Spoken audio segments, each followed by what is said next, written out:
한 문제. 죄형 법정주의.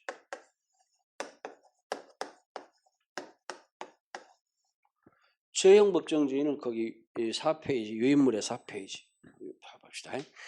우리 형법 제1조 1항에 보면 범죄의 성립과 처벌은 행위시의 법률에 의한다. 이렇게 써졌어요. 그런데 1조에는 죄형 법정주의라는 말이 나와 안 나와? 그런 말은 없죠.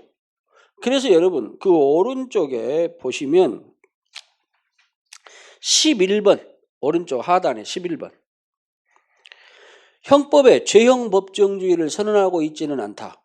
맞는 말입니다. 명문의 규정은 명시적 규정은 없어요. 죄형 법정주의에 관한 그 중대한 원칙임에도 불구하고 이런 건 없어요.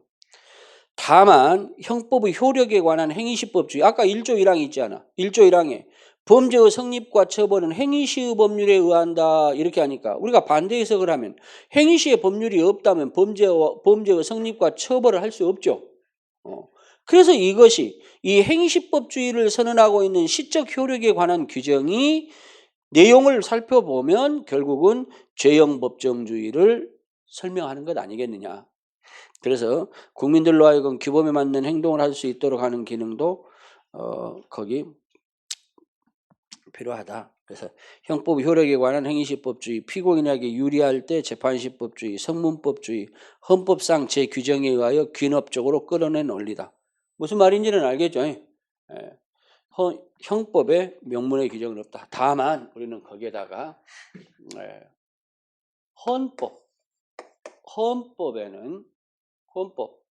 헌법상 명문의 규정이 있습니다. 헌법에는 있어요. 헌법. 명문의 규정. 형법에도 규정이 있느냐? 그러면 규정은 있습니다. 명문의 규정은 없지만 형법에도 규정은 있어요. 그래서 아까 우리 1조 1항의 행위시법주의를 우리 다수설은 이것이 죄형 법정주의를 천명한 규정이라고 해석합니다. 그래서 결론적으로 고로 우리 시험에 나왔지. 헌법과 형법 모두에 근거가 있다 하면 맞는 말입니다. 그래서 이제 거기 왼쪽 하단에 10번 죄형 법정주의. 죄형 법정주의는 범죄와 형벌은 법에 규정되어 있어야 된다는 거야. 그것이 죄형 법정이야. 알겠죠? 법률에 규정이 있어야 된다. 그래서 결론 의의지.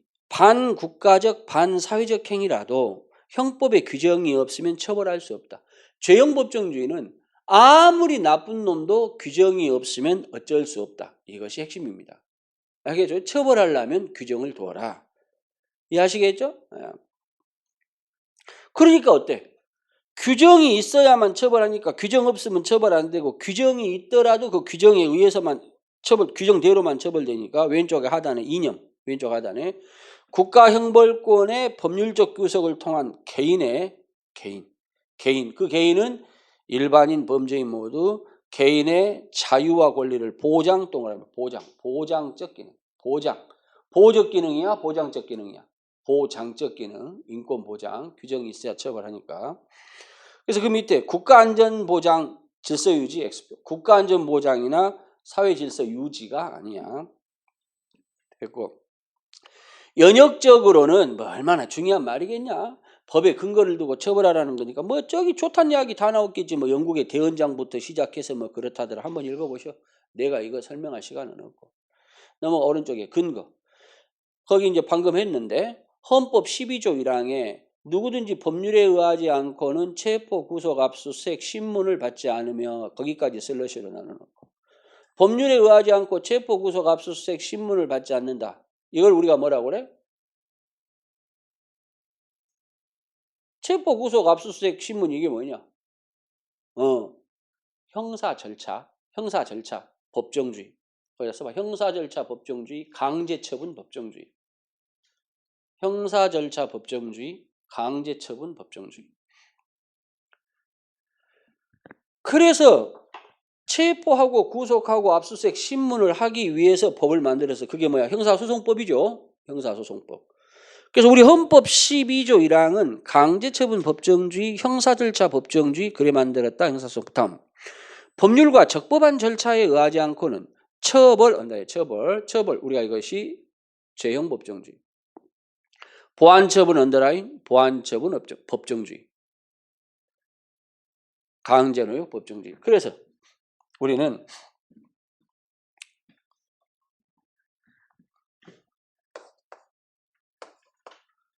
헌법에는 보안처분 법정주의, 보안처분 법정주의도 규정하고 있다. 맞는 말이에요. 죄형 법정주의뿐만 아니라 보안처분 법정주의도 규정하고 있다. 그러면 됐고 헌법 13조 1항에 모든 국민은 행위시효 법률 한다 했지만 행위시효 법률, 행위시법주의. 그래서 이제 이것이 소급표 금지 원칙이죠. 우리 헌법 1조 1항에 범죄의 성립과 처벌은 행위시효 법률에 의한다. 그래 봐라. 우리 헌법. 그래서 이제 아까 했죠. 형법 1조 1항. 형법 1조 1항의 행위시법주의. 이것이 죄형 법정주의를 천명한 규정이라고 다수설은 해석한다고 그랬어요. 근데 그 1조 1항은 뭐라고 되어 있냐면 범죄의 성립과 처벌은 행위시의 법률로 한다. 이것이 형법 제1조 제1항입니다. 그래서 우리가 이제 생각할 때 범죄는 왜 범죄는 행위시법에 의하라고 그랬죠. 그래서 갖는 의무는 고로. 그러면 형소법 규정은 형사소송 절차 규정은 어떨 것이냐 문제고. 다음에 이제 또 하나 시험은 범죄의 성립은 행위시법에 의하나 처벌은 재판시법에 의한다. 맞아? 틀렸죠? 그래서 우리 형법 1조 1항에는 범죄의 성립뿐만 아니라 처벌도. 알겠죠? 성립은 행위시법에 의하고 처벌은 재판시법에 의한다. 이러면 틀렸단 말이야. 성립과 처벌이 모두 다 행위시법에 의하다. 됐죠? 다음. 여기서 처벌은 형벌을 말하는 것으로 생각이 듭니다. 형벌. 그러면 문제는 고로 보안처분은 어떤가? 보안처분. 오는 과연 죄형 법정주의가 적용될까? 그런 의문이 있죠. 그죠? 다음. 행위시의 법률에 의하래. 법률로 하나 하는데 그래서 이제 우리가 갖는 것은 그러면 판례는 어떤가? 판례도 행위시의 판례로 해야 되는가? 행위 후에 대법원 판례가 변경됐는데 변경된 새로운 판례를 놔두고 없어져 버린 깨져버린 과거의 행위시의 옛날 판례를 적용해야 될까? 그런 의문이 있죠. 그렇다면 변경된 판례를 적용할 수는 있지 않을까? 이런 의문.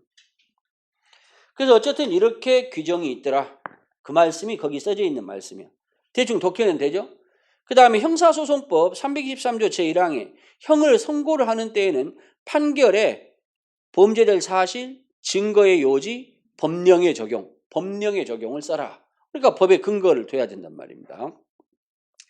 그래서 그 다음에 별표야. 그래서 우리는 헌법상의 죄형법정주의는 형법의 일반 법이론이 아니고 헌법상의 원칙이다. 헌법의 명문의 규정이 있다.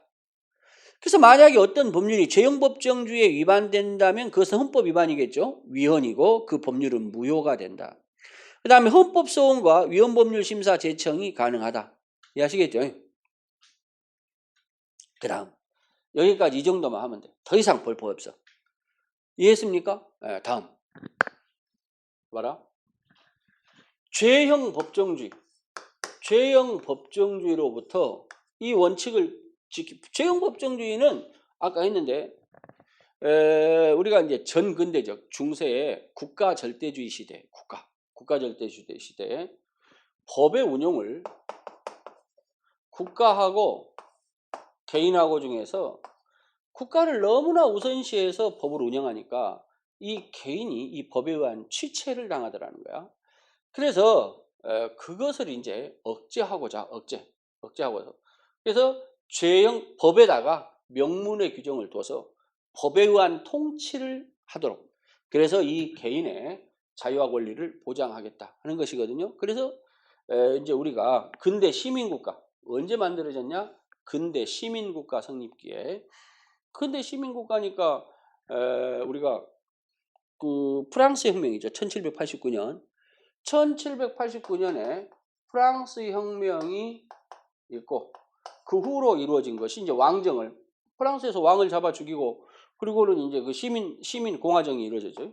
그래서 그 시민 국가 시대, 그 시민이 주축이 돼서 시민이 만든 시민의회에서 제정한 시민법에 의해서 이때 가서 이제 형법도 나오고 형사소송법도 나왔을 거 아니야? 그때 그 형법을 만들 때 그 기조가 있을 거 아니야, 기조. 그 기조가 뭐냐면 죄형법정주의, 인권보장 이런 것을 하기 위해서 만들어졌다 이거예요.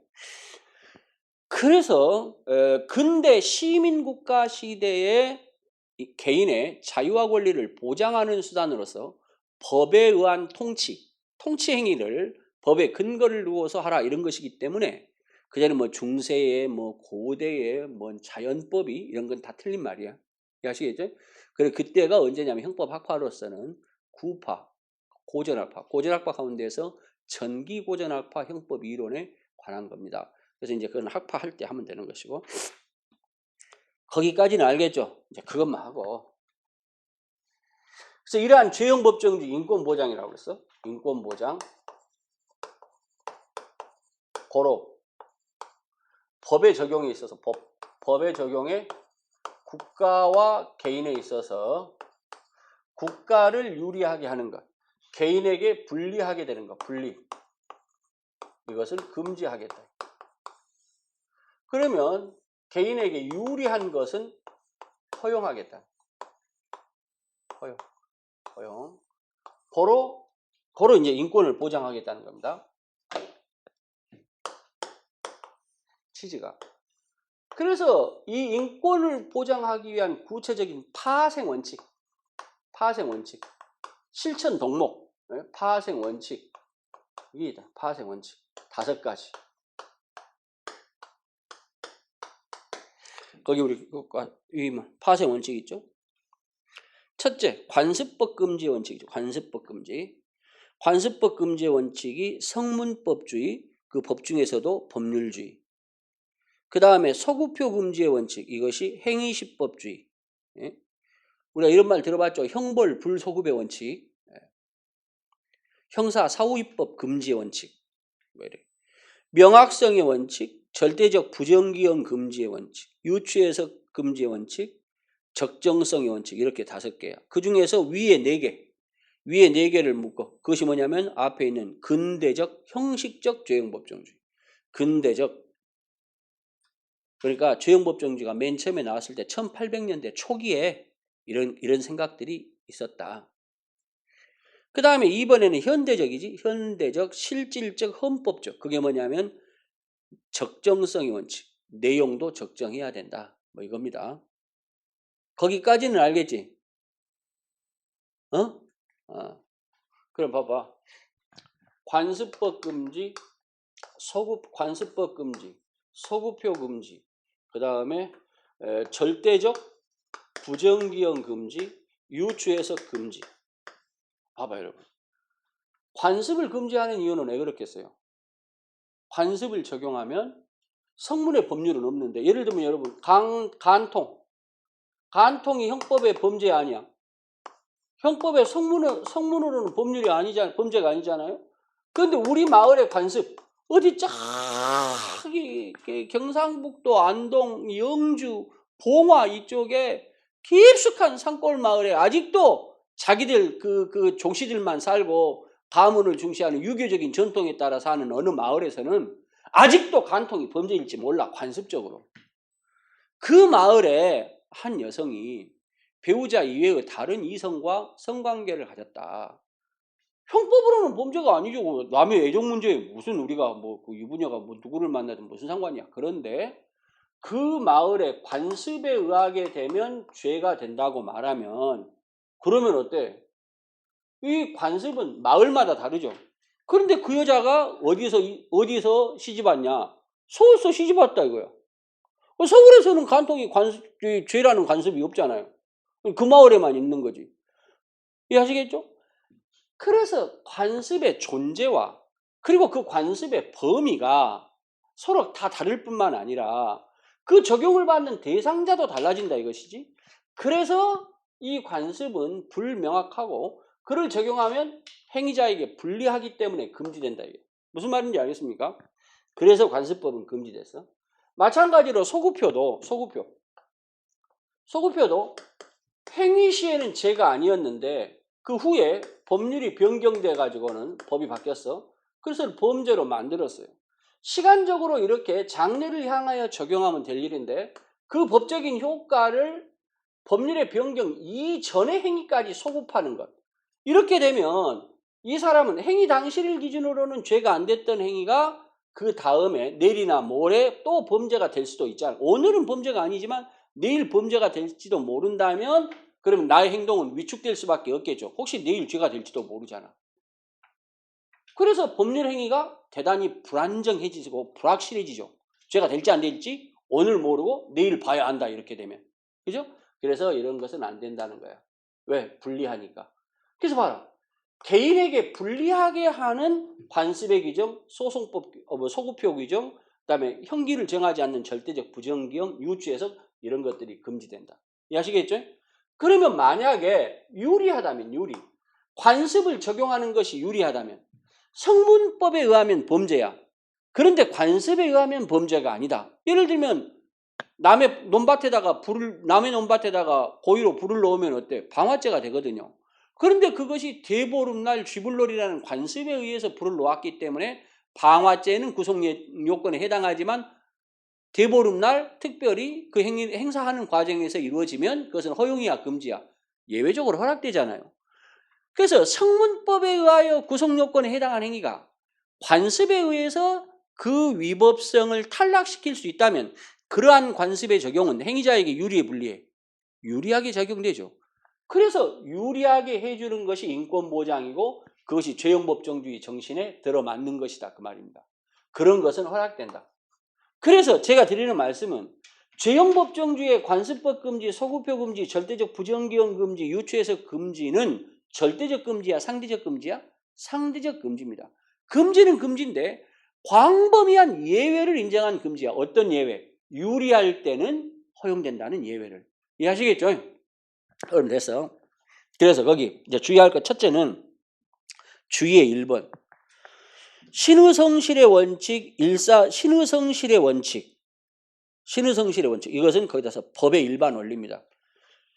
죄형 법정주의 때문에 파생된 것이 아니라 모든 법의 일반 원리야. 그 다음 그 옆에 일사부재리의 원칙과 무죄추정의 원칙. 일사부재리의 원칙은 뭐예요? 한 번 무죄로 판단된 것은 다시 재판에서 처벌하면 안 된다가 일사부재리죠. 무죄추정의 원칙은 언제 무죄로 추정된다는 거야? 수사 과정에서, 재판 과정에서. 그러니까 이건 실체에 관한 거니 아니면 수사 절차, 재판 절차에 관한 거냐? 절차에 관한 거지. 여러분 봐라. 죄형 법정주의는 범죄와 형벌을 법률로 정할 때 그러면 이 법은 형법이겠어요? 형사소송법이겠어요? 형법이겠죠. 그래서 죄형 법정주의는 뭐에 적용되는 거야? 형법에 관한 실체적 인권보장을 말한다. 실체, 죄와 벌에 관한 실체에 관한 인권보장. 그런데 방금 말씀드린 일사부재리의 원칙, 무죄추정의 원칙은 형법에서의 인권보장이야? 소송법에서의 인권보장이야? 형사소송법. 이해하시겠죠? 그래서 우리는 거기다 써봐. 절차적 인권보장. 절차법적 인권보장. 일사부재리의 원칙, 무죄추정의 원칙은 절차적 인권보장입니다. 인권보장은 인권보장이라도. 그래서 죄형법정주의하고 관계 있어 없어? 없다 이거예요. 죄형법정주의는 절차 말고 뭐에 관한 거? 실체. 아시겠죠? 실체법적 인권보장입니다. 여기까지 했어요? 그럼 내가 물어볼게. 죄형법정주의 원칙은 소송법에는 적용이 되니 안 되니? 안 돼. 형법에 적용되는 원칙이지 죄와 벌에 관해서. 다음에 2번 죄형법정주의 명확성의 원칙은 절대적 부정기형을 금지하는 거지. 상대적 부정기형은 허락됩니다. 다음에 3번 상당성의 원칙, 비례성의 원칙은 죄형법정주의가 아니고 보완처분에 대한 법치국가의 제한 원리다. 여러분 아까 형벌을 제한하는 원리는 뭐라고 그래서? 책임주의. 형벌은 책임, 형책. 보완처분을 제한하는 원리는 비례성의 원칙. 응? 그지? 형벌의 제한 원리는 책임주의. 보완처분의 제한 원리는 비례성의 원칙. 기억나죠? 형벌은 과거지향적, 불법의 기초. 보완처분은 미래지향적, 장래. 재범의 위험성 때문에 과한다. 그래서 형벌과 보완처분은 같아 달라 다르다. 이원론. 고로 병과가 가능하다. 그래서 비례성의 원칙이라고 하는 거. 그래서 보완처분은 책임주의하고 관계 있어 없어? 없다. 보완처분은 책임주의와 관계 없다고 그랬어. 비례성, 상당성. 그래서 이 비례성벌은 보완처분을 제한하는 원리지 죄형법정주의하고는 관계가 없다. 가 됐죠. 다음 4번. 이 중에서 법률에 명확할 것, 소급하는 입법은 안 된다. 내용이 적정한 법률을 만들라. 그럼 이 세 가지는 누구에게 요구되는 거야? 입법자에게. 거기다 별표. 입법자에게 요구되는 건 뭐? 적정성의 원칙. 그걸 기억해야 돼. 내용이 정의로운 법률을 만들라. 그것은 법관뿐만 아니라 누구를 구속하는 원리야? 입법자를 구속하는 원리다 이거야. 그래서 대해서 다음에 소급 적용 금지, 적용, 관습법 적용 금지, 유추 해석하지 마라. 이건 법관에 대하여. 이해하시겠죠? 다음 5번. 죄형법정주의는 국가 형벌권의 부당한 행사를 방지하므로 만약에 형법이 없다면 그러면 국가가 자의적으로 처벌할 수 있겠죠. 그죠? 그러면 안 된다 이거지. 그래서 시민의 자유와 권리를 보장합니다. 그러면 가장 중요한 것은 죄형법정주의에서 말하는 법률 동그라미, 법률 6번의 별표, 법률은 형식적 의미의 법률. 여러분 법에는 있잖아. 법이 있고 법률, 법률, 명령, 규칙, 뭐 이렇게 조례 이렇게 하위기범이 있는데 이거 헌법과 법률은 어디서 만들어? 국회에서 만들죠. 재정권자가. 그 다음에 여기는 어디에서 만들어? 여기는 행정부에서 만들죠. 행정부에서. 그래서 왜 국회에서 만드는 법률로 해야 되느냐 하니까 국회에서 한다는 것은 뭐야? 국민 대표가 가 있잖아. 그죠? 우리들이 직접 가서 해야 되는데 우리는 바쁘고 또 우리들한테 하려면 매 모든 정책을 우리가 그때마다 국민투표를 할 수는 없잖아요. 그러니까 우리들의 대표를 그중에 똑똑한 놈들 중에서 돈 좀 있고 좀 한가하고 그런 놈들을 대표로 국회로 보내놨죠. 300명 보내놨잖아. 그래서 뭐 우리가 직능도 안배하고 지역도 고려해가지고 그걸 뽑아놔서 걔들이 어때? 법과 법률을 만들면 그 사람들은 4년 후에 우리들의 투표를 통해서 다시 재선 여부가 결정이 되죠.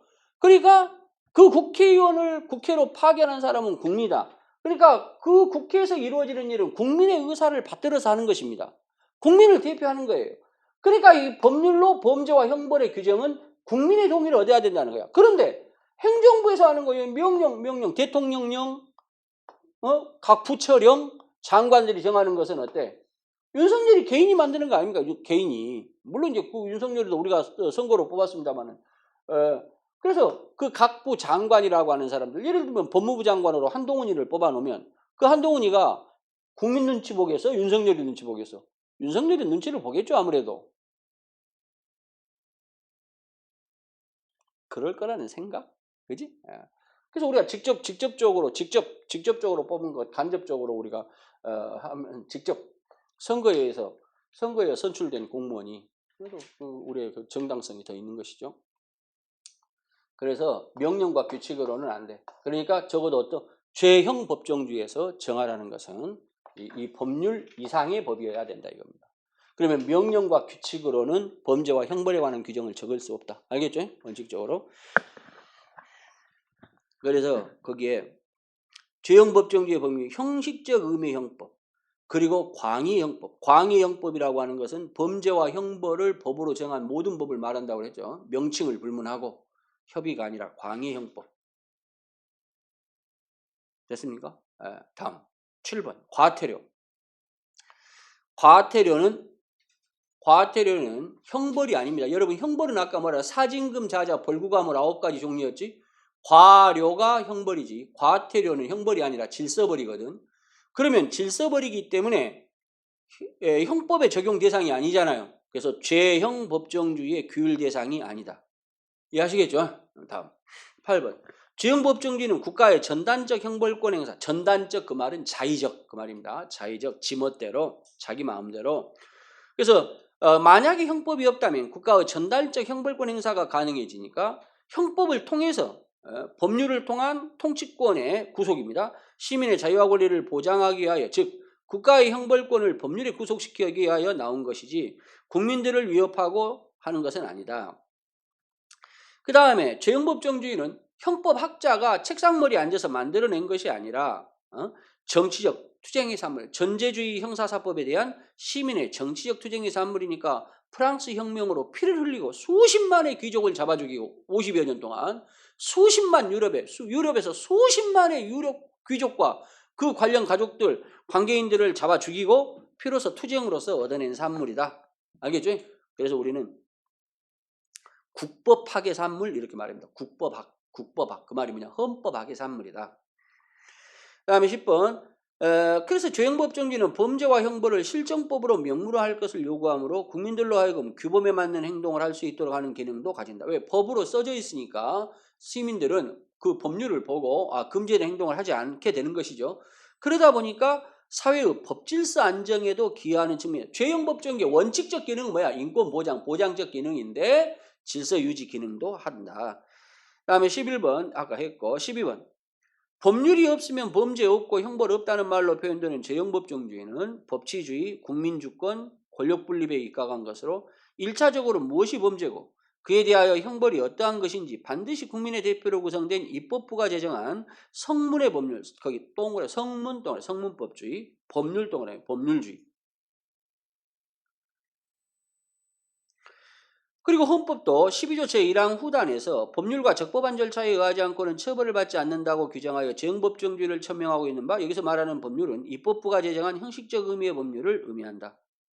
아시겠죠? 다음 13번 어느 내용이 국가의 형벌권을 억제하는 효과가 있으면 죄형법정주의의 형식적 의미와는 맞지 않지만 인정되는 경우가 있다. 아까 우리가 죄형법정주의는 인권보장이 그 목적이기 때문에 그 원칙에 광범위한 예외를 인정한다고 그랬죠. 관습법은 금지가 되죠. 원칙적으로는.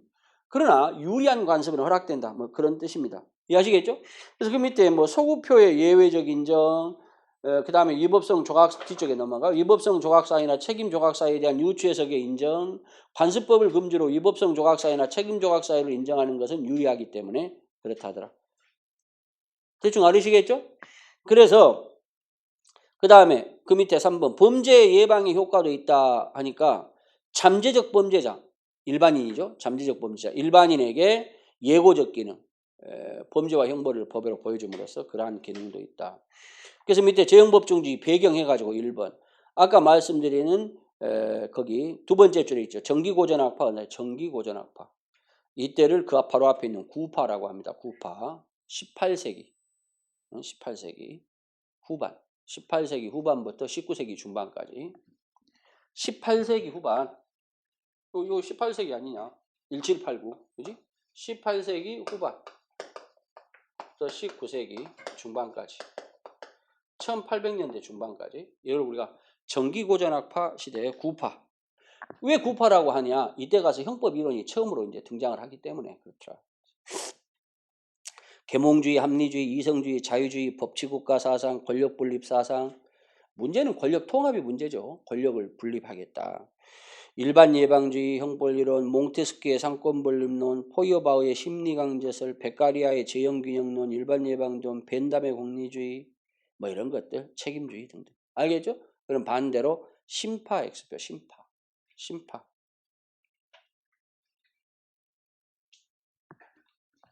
여러분 심파는 구파는 형법이 추구하는 이 뭐야? 인권 보장입니다. 보장. 그러나 심판은 뭐야? 질서 유지, 사회 방위.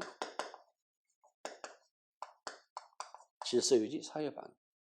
그래서 이 사람들은 죄형 법정주의를 완화하자 그래. 완화. 죄형 법정주의를 완화하자. 그 말은 죄형 법정주의를 안 하자는 말은 아니지만 규정을 조금 완화. 여러분, 죄형 법정주의를 엄격하게 하면 범죄자를 인정하고 처벌되는 정도가 좀 줄어들겠죠. 살기가 편해질 거예요. 그러나 질서유지 사회방위 이렇게 하면 형벌권을 확장해가지고 범죄 인정과 처벌의 정도, 범죄 인정을 넓히고 처벌의 정도를 강하게 바꿔가지고 그래서 질서를 유지하려고 할 거야. 그래서 죄형 법정주의를 완화하기 위해서 이 사람들은 구성요건의 추상화, 일반화, 구성요건의 추상화, 일반화를 시도합니다. 구성요건은 법 조문이야. 인권 보장하기 위해서는 구성요건은 어때? 구체적이고 개별적으로 명확히 써져야 되겠죠. 그런데 추상적으로 대충 애매모호하게 써버리는 애매모호하게. 일반적 포괄적 규정을 막 해두고. 그래서 바로 이런 말이 나오면 죄형 법정주의하고는 반대야.